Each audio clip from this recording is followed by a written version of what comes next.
nome é Eduardo Anderson Duflis Andrade. Eu nasci em São Paulo, em 1941, e desde que da minha meninice eu sempre fui musicista. Eu tinha menino pequeno, já tocava piano e ouvia muitos discos, ficava ouvindo discos, a tarde inteira ouvindo discos e mais discos. E também fiz as escolas normais, comecei no Graded School em São Paulo, uma escola, a minha família tem origem inglesa, e holandesa também, e eu estudei inglês, aprendi inglês antes que português, depois fui estudar numa escola norte-americana, que era Graded School, e depois entrei nas escolas brasileiras porque o Graded School não dava qualificação para eu seguir o curso secundário no Brasil. Estudei no Instituto Mackenzie, e uma das coisas importantes na minha vida é a questão religiosa. A minha família era toda ela de presbiterianos e levavam muito muito a sério e com muita rigidez as questões de religião. Eu frequentei igreja unida em São Paulo até meus 17 anos, mais ou menos, e é uma coisa muito interessante isso. E eu depois vim a constatar que isso também, a importância disso, quando eu vou falar depois, quando eu fui coordenador do curso de música, que a frequência relativa de pessoas de origem reformada, de religião reformada, é muito maior no curso de música do que a frequência normal na população. É uma coisa. Então eu estudei música quando eu tinha a minha família, meu pai era engenheiro, o meu tio era médico, o meu avô era médico, o irmão da minha mãe era advogado. Quer dizer, a minha família era uma coisa chamada de classe média, como se dizia antigamente, e só existiam 3 profissões que eu poderia seguir. Ou eu era médico, ou engenheiro, ou advogado. Não havia outra coisa. E eu não estava mais conseguindo fazer o curso secundário. Eu estava no primeiro científico e fui reprovado em quase todas as matérias. Aí a minha família ficou muito preocupada e me fez um teste vocacional comigo. Foi realizado pela equipe do professor Arrigo Angelini, a dona professora Noemi da Silveira Rudolfer, que aplicou esse teste. E o teste, felizmente, deu que eu tinha vocação para ser músico. Então a minha família permitiu que eu fosse estudar música. Então eu, com 17 anos, em 1958, entrei nos Seminários de Música Pro Arte, que foi uma grande escola de música em São Paulo, importantíssima, que foi fundada por um notável professor de música, que é o Hans-Joachim Kohlreuter. E o professor Kohlreuter, além de ter criado os Seminários de Música Pro Arte em São Paulo, também criou no Rio. Depois ele foi diretor da Escola de Música da Universidade da Bahia. Então ele teve uma carreira, ele fecundou e revolucionou a pedagogia de música no Brasil, o professor Kohlreuter. E eu, quando não tive aulas com ele, tive aula com os principais assistentes dele. E eu fiquei 6 anos estudando nos Seminários de Música Pro Arte. Eu estudei piano, estudei cravo, estudei órgão, regência coral, regência de orquestra, história da música, solfejo, como se chamava antigamente. Hoje em dia isso é chamado de treino auditivo, ear training em inglês, ou Gehörbildung em alemão. É uma coisa relacionada com o desenvolvimento da capacidade auditiva, muita história da música e tal. E eu, ouvindo sempre muitos discos, quando eu era menino pequeno, os discos tinham 78 rotações e terminavam em 3, 4 minutos, acabava o disco. Quando eu tinha uns 7, 8 anos, ali em 1948, surge o long play, que foi uma grande revolução. Melhorou muitíssimo a qualidade de som e os discos duravam 20 minutos. Era uma maravilha. E esses discos começaram a inundar todo o universo da música erudita, que eu gostava. E a minha formação é todinha em música erudita. Eu estudei essa escola, Seminários de Música Pro Arte, e a gente não mexia com música popular lá, só a tradição culta da música. E nesse curso eu verifiquei, estudando música, eu fui vendo que a música estava sofrendo uma transformação muito grande pela importância, pela qualidade dos discos que estavam sendo produzidos e vendidos. Aí eu tentei estudar muita história e um pouco de economia e cheguei à conclusão de que a música estava passando por um processo de revolução industrial. Quer dizer, o que era uma prestação de serviços, uma coisa intangível, como é uma aula ou um projeto de um curso, ou um projeto de arquitetônico, ou a consulta de um médico, ou a execução de uma música e a audição dessa música por um público, a música está se transformando e hoje em dia, quando eu gravo esta execução musical, eu fixo numa base física que é passível de reprodução N vezes. E aí, então, eu transformo esse N vezes num produto e comercializo isso. Então, a música sai do terciário da economia, que é o setor de serviços, que contém todos os médicos, todos os engenheiros, todos os professores, todos os advogados, enfim, e todos os musicistas, e passa para o setor secundário da indústria de transformação da economia. Esse é o processo que é, como eu chamo, a revolução industrial na música. E era uma coisa bem difícil para mim na época. E então eu resolvi entender isso melhor. E para eu conseguir entender isso bem, eu resolvi estudar ciências econômicas. Então, em 64, eu parei meus estudos de música. Eu tinha concluído um curso de formação de professores, em 63, e fui, então, aí eu fiz madureza e depois fiz cursinho preparatório aos vestibulares e entrei em 11º lugar na turma de economia da USP, no ano de 1965. Aí eu comecei a estudar economia e eu vim a me formar nas ciências econômicas em 1970, mais ou menos. Foi 70. Né? Nesse meio tempo, eu também já estava trabalhando numa empresa que não tinha nada a ver com música, numa empresa do meu pai, da minha família, que era relacionada com concreto. Meu pai era engenheiro civil e industrial, fez uma pequena empresa, e eu fui diretor comercial dessa empresa durante uns tempos, aonde eu felizmente consegui economizar algum dinheiro e fiz um pezinho de meia que me permitiu depois sair da empresa e eu fiquei 4 anos só estudando. Foi o tempo que eu fui estudar gravação sonora.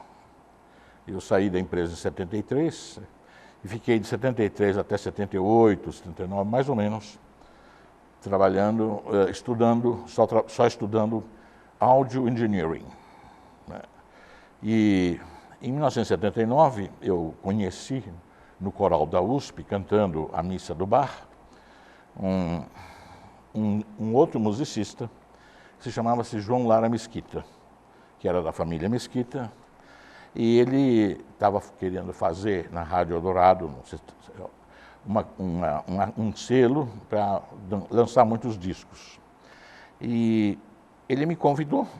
Eu, aliás, fui a única pessoa que falei a verdade para o João Lara, porque ele queria estudar clarineta nos Estados Unidos. E todo mundo, como ele era uma pessoa muito famosa, importante, dizia, não, muito bem, que está ótimo, tal. E eu fui a única pessoa que tive coragem de dizer a verdade para ele. Falei, você está tocando muito pouco essa clarineta e você não vai passar no vestibular nos Estados Unidos. Ele ficou chocadíssimo. E dito e feito, ele foi lá para os Estados Unidos fazer o exame e não passou no vestibular. Chegou no Brasil e me contratou como coordenador de produção do selo Eldorado.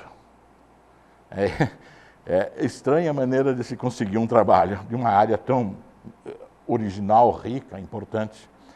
E o meu primeiro disco no selo Eldorado, em 79, foi o Zequinha de Abreu. E foi um disco muito interessante porque é um disco feito com tecnologia a melhor possível, uma gravação estéreo direta, num teatro para a gente ter a reverberação natural, foi o Teatro de Cultura Artística, 2 grandes pianos, um Steinway & Sons e um Grotland Steinweg, e 2 musicistas de origem erudita. com arranjos do Francisco Mignoni e execução de musicistas fazendo música popular. Então, essa interação entre popular e erudito sempre me acompanhou. Eu sempre achei que havia uma inter-relação entre a música popular, a música da prática social e a música erudita. Porque a música erudita, quando foi feita, ela era música realizada naquele mesmo instante, tinha improvisação. Hoje não é mais assim, ela tem um caráter mais de museu do que de realização criativa naquele instante. Mas uma jam session é uma criação coletiva e a composição é simultânea à execução. É isso aqui. Como é também não uma jam session, como uma sessão de chorinho. É a mesmíssima coisa. Então, isso acontecia na tradição culta da música. A família Bach, quando se reunia, eles reuniam todos os musicistas em um determinado dia, não iam tocar música nem desse nem daquele, eles iam simplesmente, um tocava um pedacinho, o outro inventava outra coisa e faziam uma criação coletiva, realizada, uma nova música, criada naquele instante e executada naquele mesmo instante. Quer dizer, a composição simultânea à execução.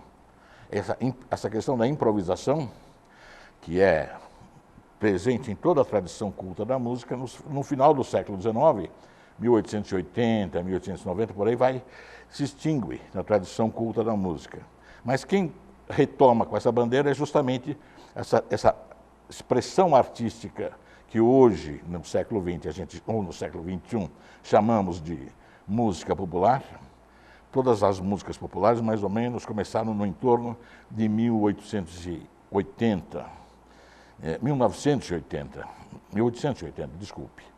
E elas são consequência da urbanização. Quer dizer, é um processo socioeconômico que vai tirando as pessoas do campo, convergindo na cidade, e as pessoas que estão na cidade querem uma nova arte que não é mais exatamente aquela arte que eles tinham no campo. E então disso vai surgir uma música, no início, sempre marginal, originária dos setores marginais da sociedade. Quase sempre o jazz foi criado nos prostíbulos de New Orleans. A música popular brasileira era na zona do Meretrício, do Rio de Janeiro. E muita da música popular do mundo inteiro sempre foi envolvida com a prostituição, com as atividades marginais à sociedade. É muito interessante isso, porque hoje ela está institucionalizada e não tem mais esse caráter, nem esse locus de atividade. Ela generalizou para a sociedade como um todo. Mas na sua origem, a música popular tem essa característica de ela ser marginal à sociedade. Não?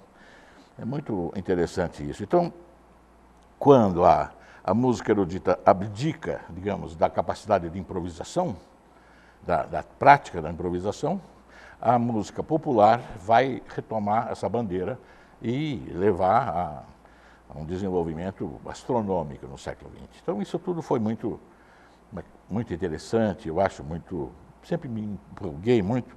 Então, meus discos lá no Estúdio Eldorado, os que eu coordenava a produção de todos os discos. Foram mais de 80 long plays naquele tempo. Né? E depois alguns deles, eu fui especialmente diretor de produção. Por exemplo, o História da Flauta Brasileira, com uma grande flautista brasileira, a belga, aliás, morando em Brasília, Odete Anos Dias, que nós pegamos o começo do choro e as polcas de salão do Reicher e fizemos um disco muitíssimo lindo, que é a História da Flauta Brasileira, porque a flauta era o instrumento que foi mais importante no tempo do chorinho, mais importante até que o violão. Depois o violão veio a tomar uma posição mais importante, mas o que era condutor da sessão de chorinho era a flauta. E então as polcas de salão e os trabalhos do Reicher tiveram uma influência muito importante no começo do chorinho, que é a forma, é a jam session brasileira, digamos assim. Então, esse foi um disco, História da Flauta, e vários outros que eu também, além do Zequinha de Abreu, que atua nessa questão do popular e do erudito. Eu fiz um disco do Francisco Mignone, dirigi um disco do Francisco Mignone. Também eu dirigi o Brincadeiras de Roda, Histórias e Canções de Ninar. Foi um grande disco também, que é um dos últimos discos que eu fiz no Selo Eldorado. E lá em 1982 eu fui convidado para dirigir a produção de uma gravação muito especial, que era um projeto muito grande do professor Almeida Prado, a Cartas Celestes. Essa Cartas Celestes era uma peça para piano solo, de enorme complexidade, muita dificuldade, 6 volumes, e durava 2 horas e não sei quanto, e isso tudo foi feito também com reverberação natural, quer dizer, numa sala acústica, sem usar reverberação artificial de estúdios. E isso foi feito aqui em Vinhedo, numa fazenda da família Mesquita, que tem aqui em Vinhedo, ou tem, não sei se ainda tem, numa sala enorme, uma sala que tinha uns 20 metros por uns 60 ou 50 metros, pé direito de 6 metros de altura, e a 4,5 metros existia um chanfro assim, com azulejos portugueses contando a história do Brasil. Aqueles azulejos brancos e azuis, era uma beleza. E esses azulejos faziam uma reverberação muito interessante, acústica. O piano também não foi um Steinway, foi um outro piano que tinha maior intensidade sonora. E o Fernando Lopes, que foi o pianista, também ele tem uma sonoridade muito viril, ele é um pianista assim, exuberante.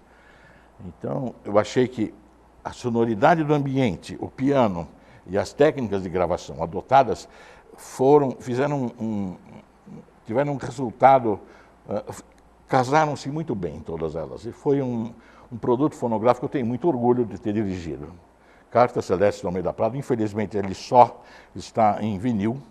Eu espero que ainda a Eldorado algum dia transcreva isso para CD, para tornar mais facilmente a divulgação dele. Mas até hoje o Cartas Celestes está... Agora, isso foi muito importante porque quando eu saí do Estúdio Eldorado, eu redigi um projeto de curso. Aí eu já tinha experiência e conhecimento econômico suficiente, um projeto de uma disciplina chamada Música Industrializada. E apresentei aqui para a Unicamp esse projeto. O Departamento de Música era dirigido pelo Benito Juarez. Ele mostrou-se interessado. Eu também apresentei esse projeto para o curso de música na Unesp. Até fiz um curso de extensão na Unesp em junho ou julho eu não me lembro bem exato o ano, acho que foi 85 ou 6 por aí.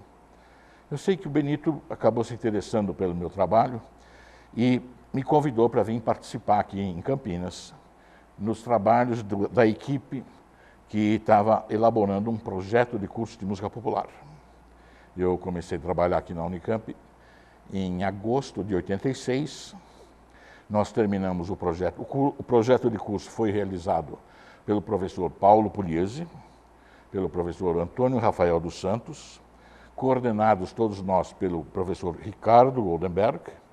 Também existia a participação do escriba do grupo, que era o professor Walter Krausch, e eu, que era o consultor de Audio Engineering, e tinha um aluno do curso de música, que hoje parece que o nosso diretor de cultura da prefeitura, o Claudinei Carrasco. O Claudinei Carrasco era aluno do curso, e como aluno, sempre nas comissões existe sempre a presença de um aluno nos trabalhos que os professores estavam desenvolvendo. Então, o Claudinei participou como aluno desse trabalho de elaboração desse curso. E daí, terminamos o curso em dezembro, o projeto do curso em dezembro, e em janeiro de 1987, esse projeto foi... o Benito Juarez resolveu levar para o Paulo Renato, que era o reitor na época, e convocou uma equipe do Walter Krausch e eu para a gente ir entregar esse projeto lá com o Paulo Renato. E quando no caminho ele pegou e me falou, olha, o Paulo Renato é economista, então você também é economista, então quem vai falar com o Paulo Renato é você. E eu então cheguei com aquele projeto de curso lá na reitoria, fomos muito bem recebidos. O Paulo Renato tinha muita consideração com o curso de música, e especialmente com o Benito, porque a Orquestra de Campinas realizava um trabalho absolutamente meritório em Campinas, era uma coisa muito importante. A Orquestra de Campinas foi importantíssima no tempo que o Benito dirigia a orquestra. Eu tenho muito orgulho de ter sido contratado e vim ter trabalhado na Unicamp pela direção do Benito Juarez. Ele fez um belíssimo trabalho aqui em Campinas e no Brasil inteiro também. Então eu cheguei aqui, aí fui lá na reitoria e disse para o Paulo Renato que o modo de produção da música tinha mudado. Por isso nós, professores do Departamento de Música, queríamos isso. Ele folheou assim por cima, olhou e tal, falou, puxa, está mais bem organizado que coisas da física. Ele falou, eu vou nomear uma comissão, em 6 meses vocês vão ter uma resposta. Pronto, de fato, em 6 meses, a reitoria aprovou, apesar de toda a discussão que rolou dentro da universidade, sobre a música popular, e aqui no samba também, samba não se aprende no colégio, o famoso samba e outras coisas, mas foi feito, aliás, fui eu que escrevi um discurso para ser apresentado, lido lá no Consul, quando da aprovação do curso, mas não foi necessário, porque eles acabaram aprovando sem que houvesse esse texto. Mas eu mostrava que a música popular já tinha consistência doutrinária e acervo bibliográfico para ser objeto da consideração acadêmica, que era justamente a questão que se colocava, porque música popular, a música da tradição culta, a música culta pertence já há muito tempo às universidades, mas a música popular, isso foi uma originalidade da Unicamp, ter aceito essa proposição de que a música popular hoje já tem consistência doutrinária e acervo bibliográfico compatível com a observação acadêmica, isso é uma coisa, um mérito dessa Universidade Estadual de Campinas. Isso deve ser dito, e aliás, hoje em dia, várias outras universidades estão procurando copiar o nosso modelo, mas isso foi feito aqui, e mérito da abertura que os conselheiros do Conselho Universitário e os reitores tiveram e compreenderam essa importância disso. Eu tenho muito orgulho de falar nisso, porque quando eu me aposentei, na época que eu me aposentei, que foi agora em 2011, o curso de música popular estava tendo 17 candidatos por cada vaga, o que não são os 100 candidatos por cada vaga do curso de medicina, mas num curso de artes, eu acho que é muito significativo e muito relevante o número 17 candidatos por cada vaga. Então, isso foi muito interessante. E logo no começo, então, o curso foi aprovado e nós ficamos muito entusiasmados. Nesse tempo, como o meu memorial também era diferente, eu não tinha doutorado, mas como o Fernando Lopes, que foi o pianista das Cartas Celestes, ele escreveu um documento dizendo que o senhor Eduardo Andrade tem notório conhecimento em produção fonográfica. E foi pedida a minha contratação, e eu fui então contratado como MS4, acima do título de doutor, mesmo não tendo doutorado. Eu fui contratado na universidade por notório saber. E isso eu tive que demonstrar para a universidade. Então, foi feito o meu memorial.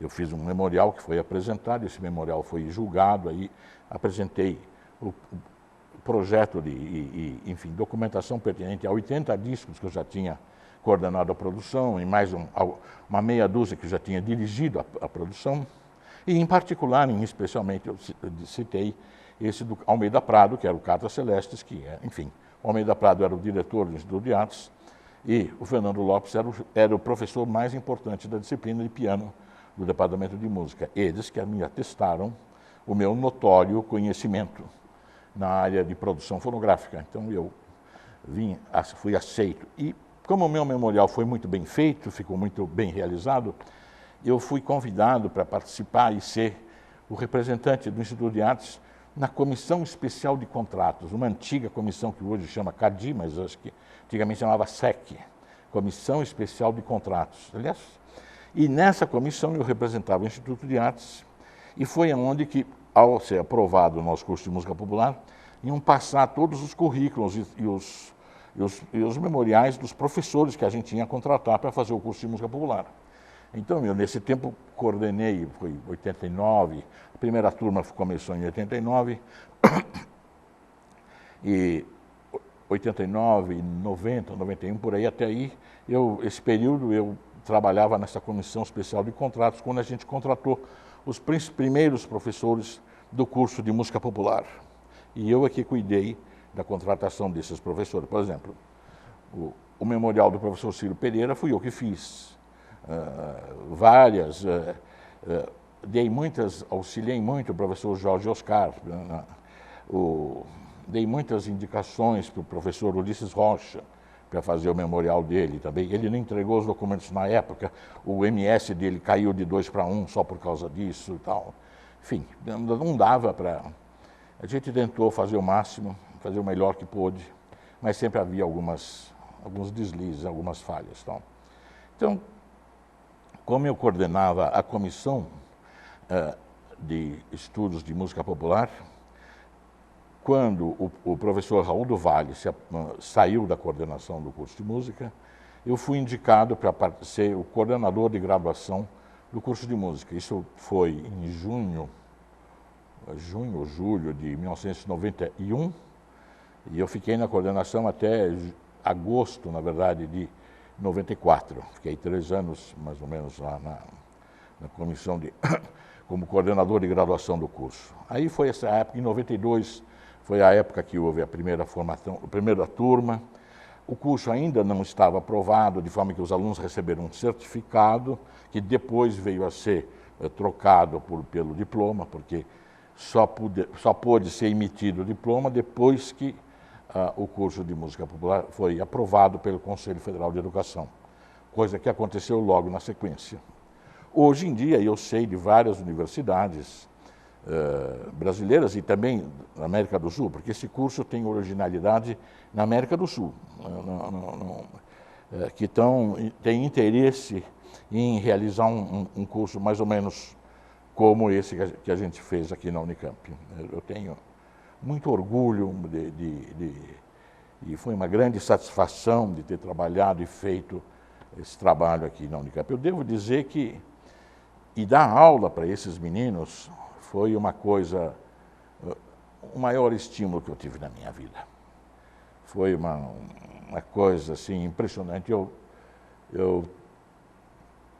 A responsabilidade para dar aula, eles eram tão talentosos, tão esforçados, nunca houve nenhum problema de disciplina numa escola de música, porque quem quer fazer música está jogando a sua vida numa coisa que é arriscada, não está interessado em perder tempo, eles querem conhecimento, saber, aprender rápido e se realizar profissionalmente. Não tem digamos assim, desvios dessa concepção. E eles são muito talentosos, muito interessados. É um estímulo, dar aula para esses rapazes e moças tão talentosos como entravam aqui dentro, foi um grande estímulo. Eu senti muito quando aposentei do contato, de perder o contato com essa juventude maravilhosa. Eles são excelentes musicistas, estão tocando agora pelo Brasil e pelo mundo, aí por todo lado, grandes musicistas, talentos inequívocos, e ter dado aula para esses rapazes e moças foi uma grande coisa na minha vida, foi acho que a coroação da minha vida profissional toda. E que ela não é exatamente stricto sensu acadêmica, porque a produção fonográfica é uma coisa que envolve elementos artísticos, envolve elementos tecnológicos, porque o microfone, a técnica de captação e tal, né? E envolve também questões econômicas. A gravação tem que dar dinheiro, o disco tem que funcionar, o disco tem que ser vendido, as coisas não... Quer dizer, é uma tripartite, é uma atividade que tem, hoje aqui na universidade chama-se multidisciplinar, né? Quer dizer, um indivíduo que se canaliza, que se dirige para essa área de produção fonográfica, ele deverá ter alguma formação em música, em arte, ele deverá ter uma razoável formação em tecnologia e ele também deverá ter uma razoável formação em economia e econômica, porque hoje em dia a indústria fonográfica está sofrendo uma crise assustadora com as coisas piratas, com as cópias piratas e tal, todo mundo está pirateando tudo. Então, eles estão recebendo menos recursos.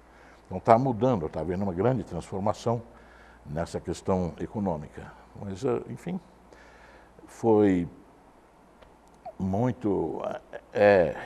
para trabalhar nessa área de gravações e produção fonográfica, é preciso ter uma concepção tripartite, né? Artística, econômica e tecnológica.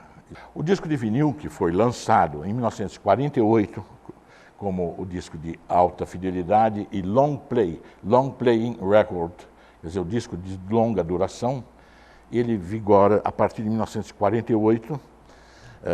Em 1958, 10 anos depois, ele passa a ter estereofonia bicanal, passa a ter 2 canais, ou seja, a gente grava uma informação num lado do sulco do disco e outra informação do outro lado. Então, o sulco do disco tem informações do canal esquerdo e canal direito. Isso foi possível a partir de 1958 e o vinil cresceu e se expandiu, assumiu uma posição importantíssima no mercado fonográfico, ultrapassou os discos anteriores de 78 rotações e em muitos países deixou de ser produzido os discos de shellac, como eram os antigamente, né, os discos de vinil, que giravam a 78 rotações. Logo em 1949, quando lançou a Columbia Records lançou o disco de vinil de 12 polegadas. E em 49, a RCA Victor lançou um disquinho pequenininho de 7 polegadas, também de vinil, que girava a 45 rotações por minuto.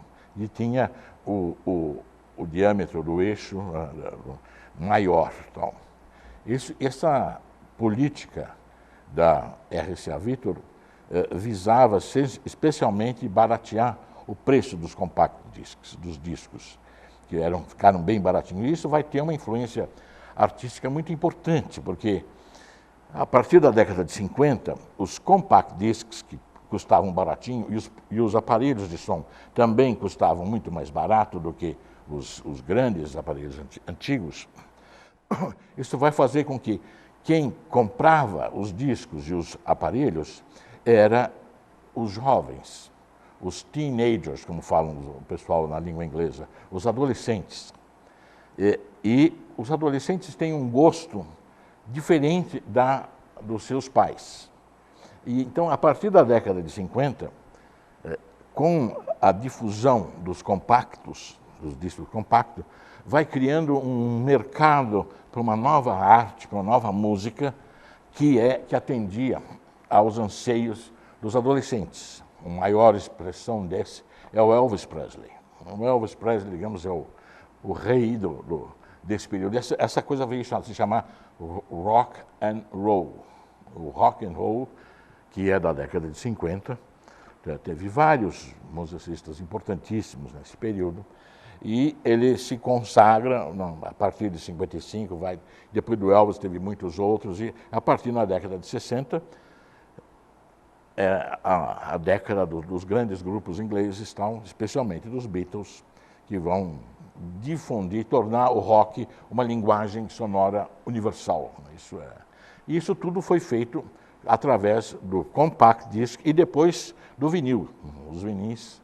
Então, o Sgt. Pepper's, o famosíssimo disco de 1967 dos Beatles, era um disco de vinil de 12 polegadas. Então, o vinil prevaleceu até 1983. Em 1983, a Sony e a Philips resolveram lançar um disquinho pequeno, de 7 polegadas, compacto. E isso é um projeto que envolveu a Sony e a Philips em conjunto, e eles lançaram em dezembro de 82 na Europa e no Japão, e em março de 1983 no mercado norte-americano. Bom, o Compact Disc foi um sucesso astronômico. Segundo alguns economistas, o Compact Disc Player e o compacto foram o mais significativo produto eletrônico do século XX. Como o computador, que deveria ser esse, a partir ele só vai se desenvolver muito na última década de 90, então, realmente, desde a década de 80, que o Compact Disc Player está... E a velocidade foi tão rápida que, em 5 anos, as vendas de Compact Discs ultrapassaram as vendas de vinis, do disco de vinil.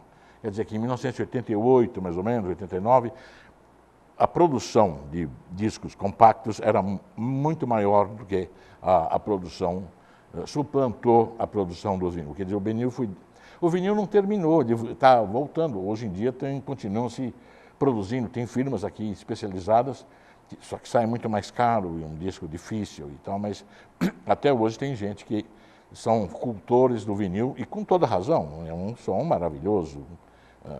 Quando surgiu o Compact Disc Player e o CD, ele era muito prático, muita vantagem e tal, não tinha ruídos nenhum, mas não tinha, muitas coisas não atendia tão bem como o vinil. Mas depois ele foi superando e melhorou, hoje está uma coisa, um produto, continua vigorando, aliás, hoje já está obsoleto, porque desde 1999 e 2000, que tanto a Sony e a Philips fizeram o Super Áudio CD e um outro grupo fez o DVD áudio, quer dizer, que são outros formatos para ter um som digital que não é só em 16 bits, mas em 24 bits. Então tem um grau de definição muito maior e tal. Então, mas o vinil representou assim a consolidação e a grande implantação do universo fonográfico no universo da música erudita, porque justamente quem fez o vinil, quem produziu, que trabalhava para a Columbia, era um musicista que gostava, era um cientista que gostava muito de música erudita, e ele não gostava de ser interrompido toda hora, porque os discos terminavam a cada 3, 4 minutos. Então ele tentou fazer e conseguiu fazer um novo disco. Então o vinil vigora assim plenamente de 48 até 1983. Então, depois ele começa a competir com um novo formato e hoje em dia esse novo formato ultrapassou e eclipsou, apesar de ainda existirem algumas manifestações do Compact Disc, do vinil. Eu acho o fim do suporte eu acho formidável, porque eu que tenho muitos discos e muitos DVDs e tal, tenho dificuldade de achar onde está. Eu hoje vejo tudo, pego lá, ponho lá no YouTube, clico e aparece na tela com som de boa qualidade. Tudo para mim é uma maneira muito mais fácil de administrar. Eu acho, pelo menos sob o ponto de vista do usuário, é formidável. Eu não pago nada, é de graça e tenho um repertório assustador. O YouTube não está brincando em serviço e tem tudo no YouTube. Eu escuto, eu passo horas e horas no YouTube, no computador, ouvindo música. Quer dizer, porque, apesar de eu ter uma porção de discos, muitos, eu tenho vinis, tenho discos de shellac, tenho disco de vinil, tenho uma porção eu gosto de ter essas coisas assim, mas é difícil de pegar, de onde está, em que prateleira, onde está, não sei o quê. Ao passo que você clicar no mouse aqui, clica ali e tal, é tão mais prático que, para o lado do usuário, eu acho uma maravilha. Eu acho que tem, com toda razão, a indústria tem que se acomodar numa nova situação. Eu não sei bem como vai ser essa acomodação, tenho tentado entender, mas não consegui, porque eu acho que a forma da indústria fonográfica ter a sua renda vai mudar completamente. Eu não sei bem como vai ser. Aliás, diminuiu muito as produtoras de discos e isso acabou, muitas delas. As lojas de discos também acabaram todas, não existe mais. E, enfim, a gente não compra mais discos na loja, não vai numa loja para comprar disco. A gente ou pirateia, ou copia no computador, ou pede emprestado, ou vê no YouTube, que está tudo lá também. Então eu acho que é um novo momento original, mas isso é muito bom, porque a indústria fonográfica, aliás, toda atividade humana sempre se caracterizou pela transformação. Eu, quando estudava a história da música, eu vejo que a única constante em toda a história da música é a mudança. Antes era um estilo, antes era uma única melodia, depois vieram muitas melodias, depois não tinha harmonia, depois passou a ter harmonia, depois aí era de um grupinho instrumental, depois passa a ser uma orquestra, que é organizada de um certo jeito, depois a música passa a ser, sabe, improvisada, composta, em tantas maneiras, sempre. Mudança é a única constante em toda a história, é a mudança. Então hoje nós estamos seguindo a tradição e continuamos com todas as mudanças, estamos mudando tudo novamente. Então acho que é o desafio das novas gerações, né? Eu acho que isso é muito interessante. Primeiro, gostaria de agradecer muito a essa oportunidade de dar um depoimento. Gostaria de dizer também que, para mim, sempre foi um grande prazer e uma honra ter trabalhado nessa Universidade Estadual de Campinas, que eu ajudei a fazer, em parte, um pedacinho, mas enfim, e que eu sei que está indo tão bem. Fiquei muito contente de que se comprou um terreno ao lado aqui, que vai aumentar ainda mais e tal. Fiquei muito satisfeito disso tudo que está acontecendo. E quero dizer que esse programa, particularmente, é muito interessante porque deixa um depoimento de um dos que fizeram esse curso, essa escola e essa universidade. E eu queria dizer também a seguinte, que existiu esse grande professor de música que eu já citei, que é o professor Hans Joachim Kohlreuter. Ele dizia que, quando as pessoas diziam, o senhor é um grande professor, tal, ele dizia, não, eu não sou um grande professor, eu tive grandes alunos. Eu gostaria de tornar minhas as palavras dele. Foi uma grande honra e uma grande estímulo para mim ter dado aula para os alunos do curso de música da Universidade Estadual de Campinas. Foi uma honra, um estímulo e uma grande felicidade, uma realização pessoal muito grande, porque eles são muito talentosos e estar relacionado com a criação e o talento dessa juventude foi uma experiência simplesmente maravilhosa, foi uma coisa muito estimulante, foi realmente uma coisa meritória. Eu senti muito, quando aposentei, senti muita saudade, dos meus alunos e das aulas que eu dava, e a relação com os jovens, isso eu sinto muita falta, até hoje. Então, mas eu queria agradecer muito essa possibilidade de fazer um depoimento da minha atividade aqui na Unicamp, e espero que, eu sei que ela está indo bem, que o curso de música está crescendo e está consolidando, e eu espero que outras universidades copiem o nosso modelo também, isso não tem que ser exclusividade, para mostrar que, enfim, criar novas oportunidades para mais pessoas nesse mundo. Mas muito obrigado, foi muito interessante esse trabalho de vocês.